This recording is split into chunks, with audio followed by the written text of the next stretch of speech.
Verification జరిగితే సంబంధిత అధికారి బాధ్యత వహించే విధంగా సంబంధిత ప్రత్యేక విజ్ఞప్తి ఏంటంటే దీనిలో ఎక్కడైనా రాజకీయ కట్టుకోలేదు, దాంట్లో కూడా 20-30% బ్యాలెన్స్ స్థలాలు ఉన్నాయి.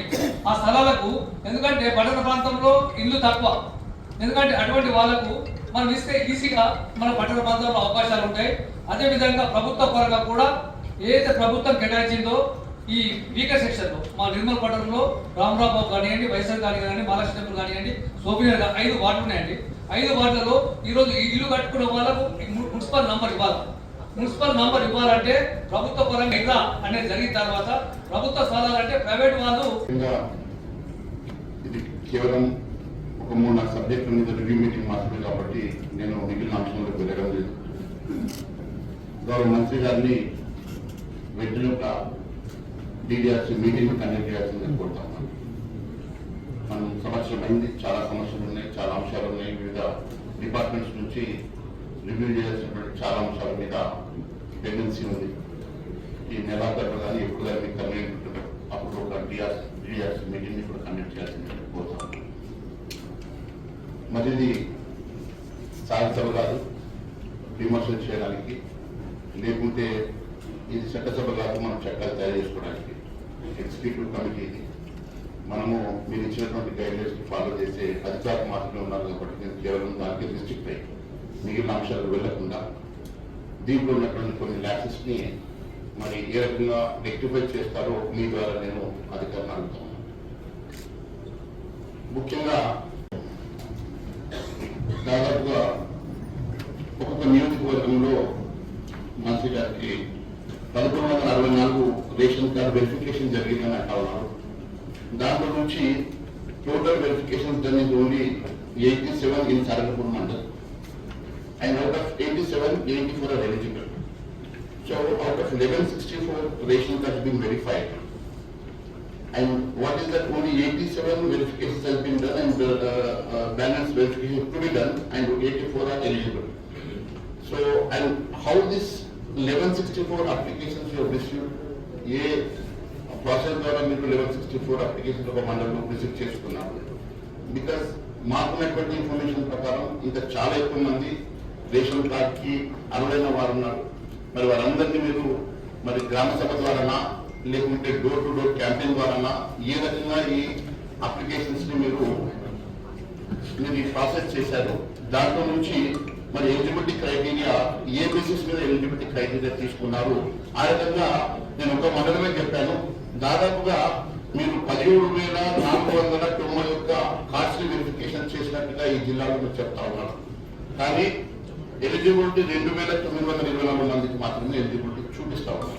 ఇంకా వెరిఫికేషన్స్ టు బి డన్ కూడా చూపిస్తా ఉన్నారు. నేను ఒకటి అడుగుతా ఉన్నాను, ఒక జిల్లాలో 65,000 మంది ఇల్లు కావాలని అప్లికేషన్స్ ఉన్నప్పుడు కేవలం 2,924 మంది మాత్రమే రేషన్ కార్డ్ ఎలిజిబిలిటీ చూపిస్తున్నారంటే ఎక్కడనో మరి మనం చేసినటువంటి ప్రాసెస్ లో ఎక్కడైనా ల్యాప్సెస్ ఉన్నాయా? మరి ఇంకా చాలా మంది, ఎందుకంటే దాదాపు 10 సంవత్సరాల నుంచి కొత్త రేషన్ కార్డ్స్ ఇవ్వలేదు.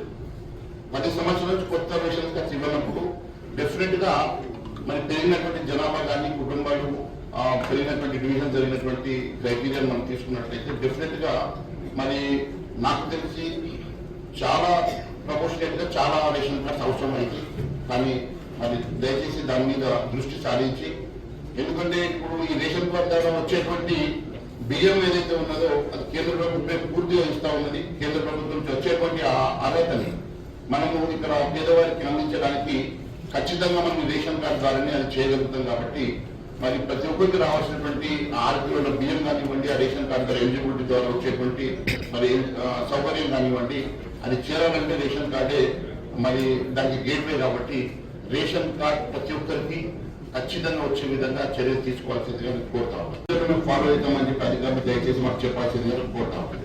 రెండోది ఇళ్ల విషయంలో కూడా సరే, ఆ ఇళ్ల పేరు మీరు ఇంద్రమ్మ పెడతారా, పిఎం ఆవాస్ యోజన కింద వచ్చినటువంటి కేంద్ర ప్రభుత్వం కూడా గతంలో అసెంబ్లీలో మాట్లాడినప్పుడు కూడా మరి దాని మీద చర్చ చేస్తామన్నారు.